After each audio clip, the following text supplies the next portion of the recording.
என்னடா அங்க போய் ஒரு வாரம் ஆகுது, இப்பதான் கால் பண்றதுக்கு நேரம் கிடைச்சுதா?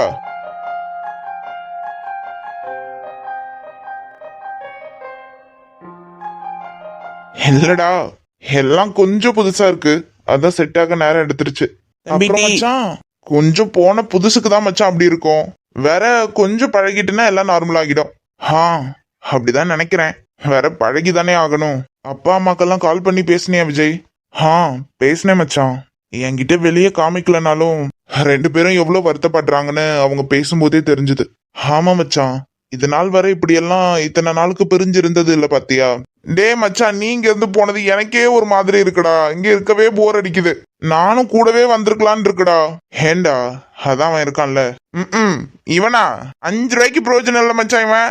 ஏய், வேற என்ன மச்சான், இவனுக்கு சும்மாவே சிரிச்சு பேசுறதுக்கு வராது. பத்தாததுக்கு இப்ப கல்யாணம் வேற ஆகிட்டா எந்த நேரமும் உருன்னே இருக்கான். நமக்கு எரிச்சலா வருது. ஏன், உங்க அப்பா கிட்ட சொல்லு, நாளைக்கு உனக்கு ஃபிளைட் டிக்கெட் போட்டு தருவாரு, கிளம்பி ஓட வேண்டியதானே? ம், நல்லா தருவான் அந்த ஆளு. நான் இங்க தின்னுக்கிட்டு சும்மா ஊரை சுத்தி வர்றதுக்கு எப்படி தருதலையா போய் நிக்குது பாருன்னு கையை வெட்டவா காலை வெட்டவான்னு நிக்கிறான் அந்த ஆளு.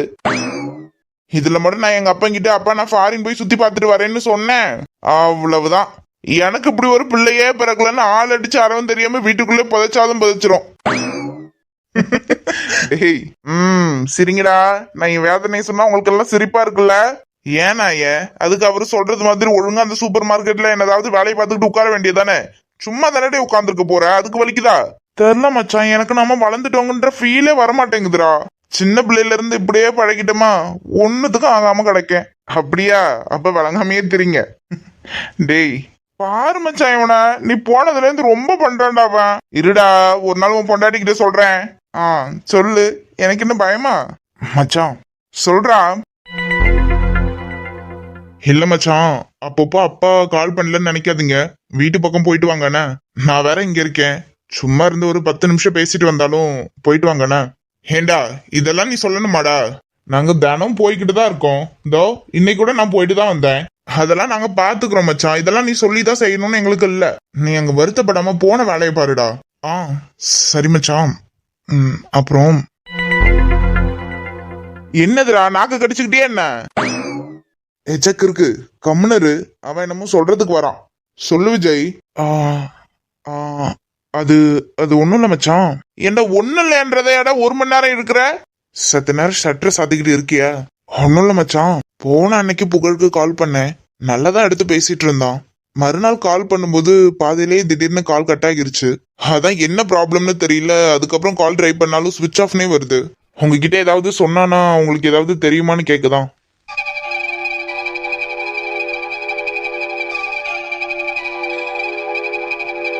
ஓ, துறை இன்னும் அந்த அம்மாவை மறந்து தொலைலையா? விளங்கிரும். இவனா இன்னமும் நாசமா தானே போக போறான். சும்மாரு. என்னடா சவுண்டையே காணோம்? சி, எரிச்சலா வருது. சும்மாரு மச்சான். டேய் நீ சும்மாற, இதோட இதுக்கு ஒரு வழி கட்டுறேனா இல்லன்னு பாரு. டேய் என்னடா பண்ண போற? நீ கம்முனரு, நான் பாத்துக்கிறேன். சொல்லு மச்சான். என்னடா கேட்டேன், பதிலையே காணோம். என்னன்னு பதில சொல்லணும்? என்னதாவது உருப்படியா இருந்த பதில சொல்லலாம். இது என்னத்துக்கு? சும்மா கண்டதை நினைச்சு மனசு குழப்பிட்டு இருக்காம போன வேலையை மட்டும் பாரு. டேய் சத்யாக்கு எதுவும் பிரச்சனை என்னன்னு தெரியலடா. காலும் போக மாட்டேங்குது, ஒரு மாதிரி இருக்குடா. ஒரு மாதிரினா எப்படிப்பா, வாந்தி வருதா? விளையாடாத. நீ அவன்கிட்ட போன கொடு. அதெல்லாம் கொடுக்க முடியாது. இங்க பாரு, மொபைலுக்கு கால் போகல, சுவிட்ச் ஆஃப் ஆகுச்சுன்னுல. அந்த பையன் வாங்கிட்டு போன் பேசிட்டு இருக்கிறது அவங்க வீட்டுக்கு தெரிஞ்சிட்டு போல இருக்கு. அதான் அவங்க அப்பா அந்த பையனை பிடிச்சி அடி அடின்னு அடிச்சு போனெல்லாம் உடச்சு போட்டிருக்காரு.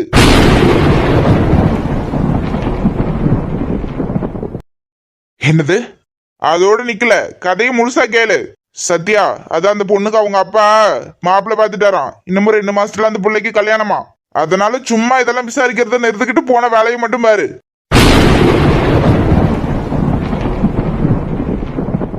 டேய் நாய,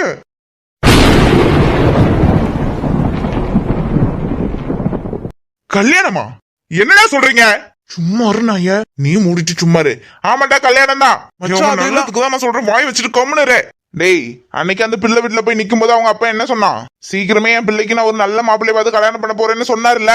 அதுவும் இல்லாம பத்தாததுக்கு நீ அவன் தம்பிக்காரனுக்கு கால் பண்ணி பேசிட்டு இருந்திருக்க. வேற பார்த்துட்டு சும்மா இருப்பாங்களா?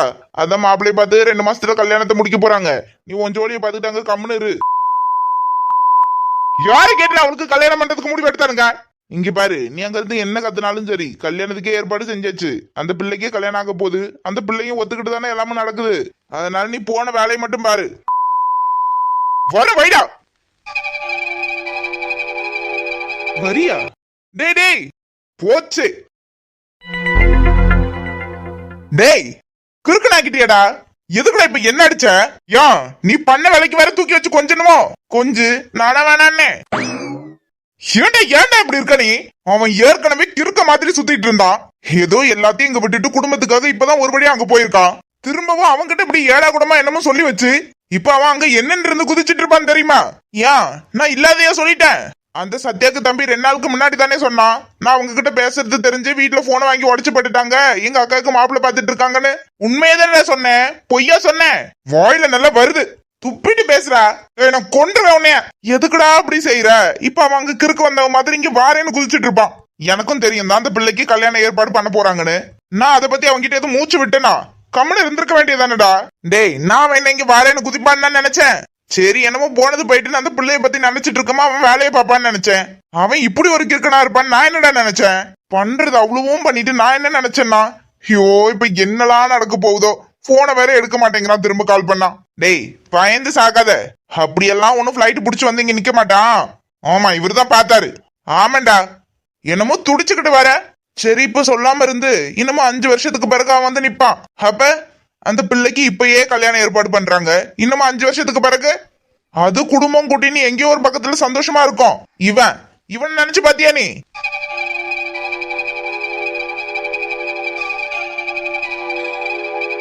இந்த 5 வருஷமும் அந்த பிள்ளைய மட்டுமே நினைச்சுக்கிட்டு அங்க கனவு கண்டுட்டு இருப்பான். இவன் என்ன லேசுப்பட்டாளுன்னு நினைச்சியா? இன்னும் 5 வருஷத்துக்கு பிறகு வருவான், வந்து கால் கூட தரையில பட்டிருக்காது. அதுக்குள்ள அந்த பிள்ளைய பாக்கணும் தான் குதிச்சுட்டு நிப்பான். அப்ப என்னன்னு பதில் சொல்லுவ?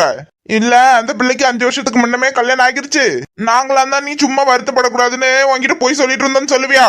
கொன்றுவான், அதோட கொன்னுட்டு தான் நிப்பான். அவன் புத்தி தெரிஞ்ச ஏன்டே.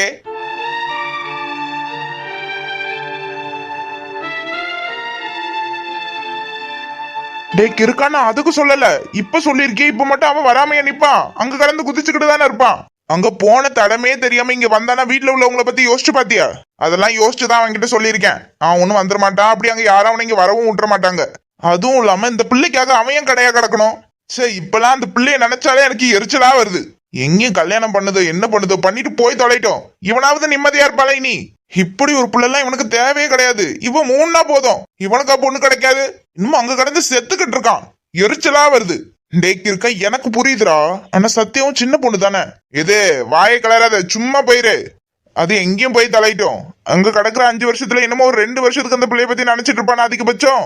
அப்புறம் அவ்வளவுதான் விதின்னு நினைச்சுக்கிட்டு அவன் வேலையை பார்த்துக்கிட்டு சும்மா இருப்பான். ஏன் சொல்ல முடியாது, இந்த 5 வருஷத்துல அங்கேயே அவனுக்குன்னு ஒரு பொண்ணு கிடைச்சாலும் கிடைப்பா. அவன் எதுக்குடா அவனை பத்தி கொஞ்சம் குடும்பம் கவலைப்படாத இந்த பொண்ணுக்காக கடையா கிடக்கணும். நான் சொல்லிட்டேன், இதுதான் அவனுக்கு நல்லது. அவன் 5 வருஷத்துக்கு பிறகு இங்க வரதும் போது இதெல்லாம் அவன் மறந்துடுவான் கண்டிப்பா. அதனால என்னமோ நான் இல்லாத நேரத்துல அவன்கிட்ட வாய விட்டுறாத. அவன் நல்லதுக்காக தான் நான் சொல்லியிருக்கேன், சொல்லிட்டேன்.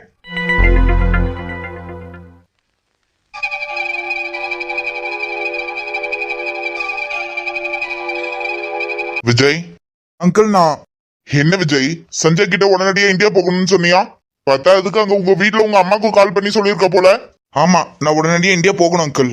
இந்தியா போகணுமா? Are you jogging? அங்கிள் வேற என்ன நடந்ததுன்னு எல்லாம் எனக்கு தெரியும். உங்ககிட்ட கொஞ்சம் பேசணும், வா.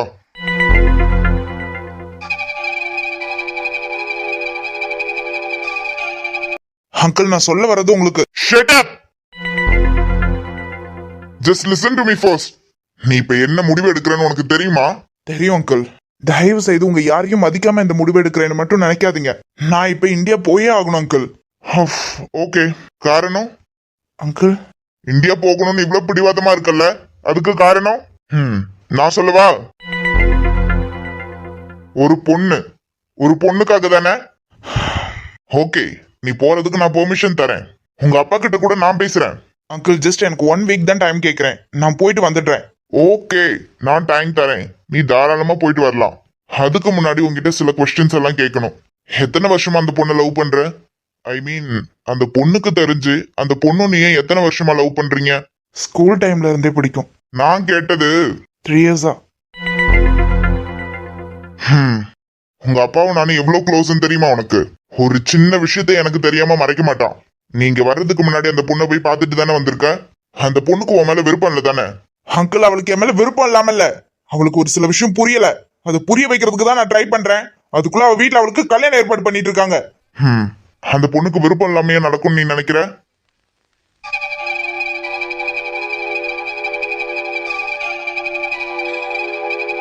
ஒன்னு சொல்றேன், உன் மேல தப்பு இல்ல, அந்த பொண்ணுக்கு தான் உன் மேல புரிதல் இல்லைன்னு வச்சுக்கலாம். இப்ப போய் நீ பேசினாலும் அந்த பொண்ணுக்கு புரியாது.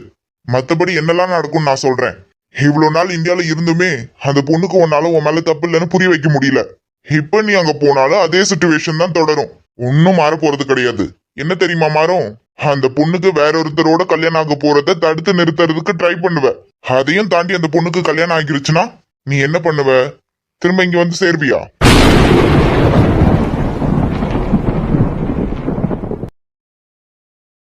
அதுக்கு 1% கூட வாய்ப்பு கிடையாது. திரும்பவும் குடிச்சு குடிச்சு உன்னை மட்டும் நீ வீணாக்கிக்க போறது கிடையாது. எல்லாத்தையும் இழந்ததுக்கு பிறகும் திரும்பவும் உன்னை மட்டுமே நம்பி நிக்கிறாங்களே உன் குடும்பம், உன் அப்பா விஸ்வநாதன், அவங்க எல்லாருமே உன் மேல வச்சு நம்பிக்கையை வீணாக்கிருவ. ஓகே, நான் அதிகம் பேச விரும்பல. இந்த 1 வீக்குமே நீ ஆபீஸ்க்கு வர வேண்டாம். கொஞ்ச நாள் ஊரை சுத்தி பார்த்துட்டு அதுக்கப்புறம் ஆபீஸ்ல ஜாயின் பண்ணிக்கலாம்னு நான் சொன்னது உனக்கு கொஞ்சம் மன நிம்மதி வேணும்னு தான். உனக்கு இந்தியா போகணுமா? அந்த பொண்ணோட கல்யாணத்தை தடுத்து நிறுத்தணுமா? ஓகே, நான் நாளைக்கே ஃபிளைட் டிக்கெட் போடுறேன். ஆனா அதுக்கு முன்னாடி நீ எனக்காக ஒண்ணு பண்ணு. அங்கிள், இது ஒரு ஃப்ரெஷ்ஷான டைரி. இந்த டைரியை நான் இன்னைக்கு நைட்டு வாங்கிட்டு தரேன். இந்த டைரியை திறந்து அதோட பக்கத்துல எழுத போற கையெழுத்து உன்னோட கையெழுத்தா தான் இருக்கும். என்ன சொல்ல வரேன்னு புரியலையா? உனக்கு நான் கொடுக்க போறேன் இந்த டைரியில. உனக்கு இப்ப 25 வயசு ஆகுது இல்ல? 25 வருஷத்துக்கு முன்னாடி போய் அன்னையில இருந்து ஆரம்பிக்கிற. அன்னையில இருந்து இன்னைக்கு வரைக்கும் உன் நினைவுக்கு என்னெல்லாம் ஞாபகம் இருக்கோ, நீ எப்படி பிறந்த, எப்படி வளர்ந்த, உனக்கு யார் யாரெல்லாம் கூட இருக்காங்க, உன்னை சுத்தி யார் யாரெல்லாம் இருந்தாங்க, உன்னை சுத்தி என்னென்ன விஷயம்லாம் நடந்தது, எல்லாத்தையும் இந்த டைரிக்குள்ள எழுதுற. என்னது அங்கிள்? நான் எவ்வளவு சீரியஸான விஷயம் பத்தி பேசிட்டு இருக்கேன். நீ போறதுக்கு நான் ஏற்பாடு பண்றேன்னு சொல்லிட்டேன்ல. நாளைக்கு காலையில திரும்பவும் வரேன். இந்த டைரியை ஃபில் பண்ணி வை. அதாவது ஆரம்ப 25 வருஷத்துல இருந்து இன்னைக்கு இந்த செகண்ட் வரைக்கும் என்னெல்லாம் நடந்ததோ அதெல்லாம் எழுதி வை. மத்ததெல்லாம் நான் காலைல வந்து பேசிக்கிறேன்.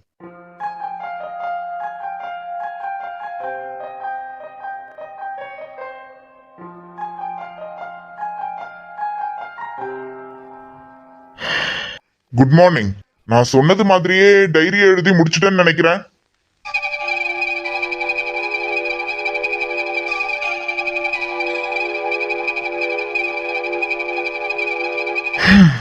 பரவாயில்ல, உன் கதை கொஞ்சம் இல்ல, ரொம்பவே சுவாரஸ்யமா இருக்கு. என்னடா இந்த ஆளு சம்பந்தமே இல்லாம என்னென்னவோ பண்ணிட்டு இருக்கான்னு நினைக்கிறியா? சொல்றேன்.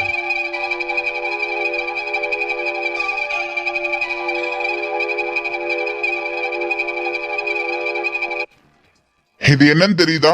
இது நான் உனக்கு கொடுத்து எழுத சொன்ன டைரி. அப்புறம் இது நேத்து நீ சொன்னியே இந்தியாவுக்கு போகணும்னு, அதுக்கான ஃபிளைட் டிக்கெட். அப்புறம் அது என்னடா பண்டிலா பேப்பர்ஸ்னு பாக்குறியா? அது நீ இந்த கம்பெனிக்கு பார்ட்னர் ஆகிறது இருந்ததுல்ல, அந்த பார்ட்னர்ஷிப்போட அக்ரிமெண்ட் பேப்பர்ஸ். ஒரு பக்கம் ஃபிளைட் டிக்கெட், இன்னொரு பக்கம் அக்ரிமெண்ட் பேப்பர்ஸ். எதுக்குடா இது ரெண்டுத்தையும் ஒரே நேரத்துல உன் கண் முன்னாடி கொண்டு வந்து வச்சிருக்கேன்னு பாக்குறியா? சொல்றேன், உனக்கு ஒரே ஒரு சான்ஸ் தான். இந்தியாவில இருந்து இங்க நீ வந்துட்ட. உங்க அப்பா விஸ்வநாதன் என்ன நம்பி அனுப்பிட்டான். நீ திரும்ப இங்க பிரான்ஸ்ல இருந்து இந்தியாவுக்கு போறனா அது நாங்க எல்லாரும் நினைச்ச மாதிரி நீ ஒரு பிசினஸ் மேனா தான் போகணும். உன்னை சுத்தி இருக்கவங்க நாங்க எல்லாரும் அப்படிதான் நினைக்கிறோம். அப்படி நாங்க நினைக்கிறது தான் நடக்கணும் நீ நினைச்சனா அந்த அக்ரிமெண்ட் பேப்பர்ல உன் கையால சைன் போட்டுட்டு கிளம்பி ஆபீஸ்க்கு வரலாம். ஒருவேளை இல்ல எனக்கு அந்த பொண்ணு தான் முக்கியம் அப்படின்னு நீ நினைச்சனா இதோ ஃபிளைட் டிக்கெட் எடுத்துக்கோ, தாராளமா எடுத்துக்கிட்டு நீ கிளம்பலாம். ஆனா திரும்ப நீ பிரான்ஸ்க்கு வரமாட்ட. என்னடா இவன் என்னமோ நம்மள உட்கார வச்சுக்கிட்டு பிளாக்மெயில் பண்றான்லாம் நினைக்காத. உனக்கான ஆப்பர்ச்சுனிட்டி. நீ எதை சூஸ் பண்ண போறியோ அது உன் முன்னாடி இருக்கு. ஆனா அதுக்கெல்லாம் முன்னாடி இந்த டைரி. இந்த டைரி பாதி கதையோட முடிஞ்சா அவ்வளவு சுவாரஸ்யமா இருக்காதுல்ல. இந்த நிமிஷத்து வரைக்கும் உன் வாழ்க்கையில நடந்த அத்தனை கதையும் இந்த டைரிக்குள்ள அடங்கியிருக்கு. இனிமே என்ன நடக்க போகுதுன்றது நீ எடுக்கிற முடிவுலதான் இருக்கு. நீ என்ன முடிவு எடுக்க போறதா இருந்தாலும் சரி, ஒரு கதையை பாதியிலேயே விட்டு அவ்வளவு சுவாரஸ்யமா இருக்காது தானே. நீ என்ன பண்ற, இங்கே இருக்கிறதா இருந்தாலும் சரி இல்ல இந்தியாவுக்கு போறதா இருந்தாலும் சரி நீ ஆல்ரெடி முடிவு பண்ணிருப்ப தானே. இது வரைக்கும் உன் வாழ்க்கையில என்னென்னலாம் நடந்திருக்கோ அதுதானே கதையா எழுதியிருக்க. இனி நீ எடுக்க போற முடிவை வச்சு இந்த ஸ்டோரியை முடிச்சிட்டு போ. என்னன்னு, ஒருவேளை நீ அந்த அக்ரிமெண்ட்ல கையெழுத்து போட்டு ஆபீஸ்க்கு வந்தன்னு வச்சுக்கோ, இன்னமும் 5 வருஷத்துக்கு பிறகு உன்னை நம்பி இருந்த உனக்காக இருந்த எல்லாரும் சந்தோஷப்படுற மாதிரி நீ ஒரு பிசினஸ் மேனா போய் உங்க அப்பா முன்னாடி நிப்ப. இப்படியும் நீ அந்த கதையை தொடரலாம். இல்ல, ஒருத்தன் இருந்தான், உருக்கி உருக்கி ஒரு பொண்ணை காதலிச்சான், அந்த பொண்ணு இல்லைன்ன உடனே அவன் கஷ்டப்பட்டது இல்லாம அவன் குடும்பத்தையும் சேர்த்து கஷ்டப்படுத்தினான். கூடவே இதையும் சேர்த்து எழுது, அவன் குடும்பமே அவன் மேல வச்சிருந்த நம்பிக்கையும் உடைச்சிட்டான்னு. அங்கிள், டென்ஷனே ஆக வேண்டாம். உன் வாழ்க்கையில முக்கியமான டேர்னிங் பாயிண்ட் இது. ஒரு பக்கம் நீ ஜெயிச்சு போய் நின்னா நீ மட்டும் இல்ல, உன் ஃப்ரெண்ட்ஸ், உங்க அப்பா அம்மா, உனக்கு சுத்தி இருக்கவங்கன்னு எல்லார் வாழ்க்கையும் மாறிடும். இன்னொரு பக்கம் எல்லா நம்பிக்கையும் இழந்து அந்த பொண்ணையும் விட்டுட்டு நீயும் வீணா போய் விடு. நான் சொல்ல விரும்பல, நான் உன்னை கம்பல் பண்ண மாட்டேன், எதுவா இருந்தாலும் உன் விருப்பம். ஆனா உனக்கு ஒண்ணு தெரியுமா, உன் கதை தான் இது. ஆனா உன் கதையில உனக்கே தெரியாத நிறைய சுவாரஸ்யமான விஷயம்லாம் நடந்துட்டு இருக்கு. என்னன்னு தெரிஞ்சுக்கணும் ஆவலா இருக்குல்ல? சொல்றேன். ஹாதி, இந்த பேரை எங்கேயோ கேள்விப்பட்டிருக்கல? உன்னோட மாமா பையன், அவனுமே உங்க கம்பெனில ஷேர் போட்டிருந்தான் தானே? என்ன நடந்திருக்குன்னு தெரியுமா? உங்க அப்பா கொஞ்சம் சொத்தை வித்து அவனோட ஷேரை திரும்ப கொடுத்திருக்காரு. இது நாள் வரைக்கும் உங்க கூடவே இருந்த உங்க சொந்தக்காரங்களுக்கு கூட உங்க மேல நம்பிக்கை இல்ல.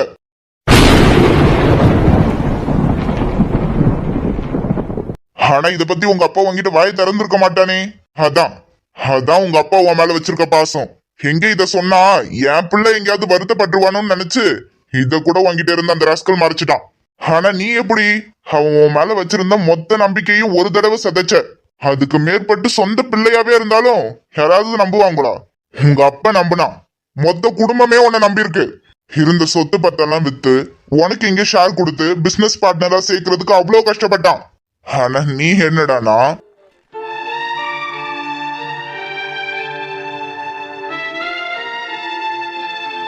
இதுக்கே அழுதுட்டா எப்படி? உன்னால எத்தனை பேர் பாதிக்கப்பட்டிருக்காங்க தெரியுமா? உனக்காக சின்னதா உதவி பண்ணணும்னு நினைச்சவங்க கூட அங்க பாதிக்கப்பட்டிருக்காங்க. டாக்டர் சச்சின் தெரியுமா? அவங்க உங்க அப்பாக்கு ஏதோ ஒரு விதத்துல உதவி பண்ணணும்னு நினைச்சிருக்காரு. நினைச்ச ஒரு விஷயத்துக்காகவே அவர் ஹாஸ்பிட்டல் மேல பொய்யான கேஸ் போட்டு அவரோட லைசன்ஸையும் அடுத்த 3 வருஷத்துக்கு கேன்சல் பண்ணிருக்காங்க. இப்போ அவரும் ஹாஸ்பிட்டல் போய் சும்மா வீட்டுல உட்கார்ந்துருக்காராம். இதெல்லாம் ஏன் சொல்றேன்னு பாக்குறியா? நீ கதை எழுத போறல்ல, உன்னால எத்தனை பேர் பாதிக்கப்பட்டிருக்காங்கன்றதையும் அப்படியே இந்த கதையில கொஞ்சம் சேர்த்து எழுது.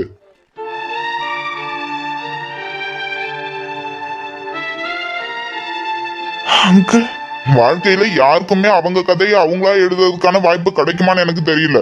ஆனா உனக்கு கிடைச்சிருக்கு. உன்னோட கதையில உன்னோட முடிவை நீ தான் தேர்ந்தெடுக்க போற.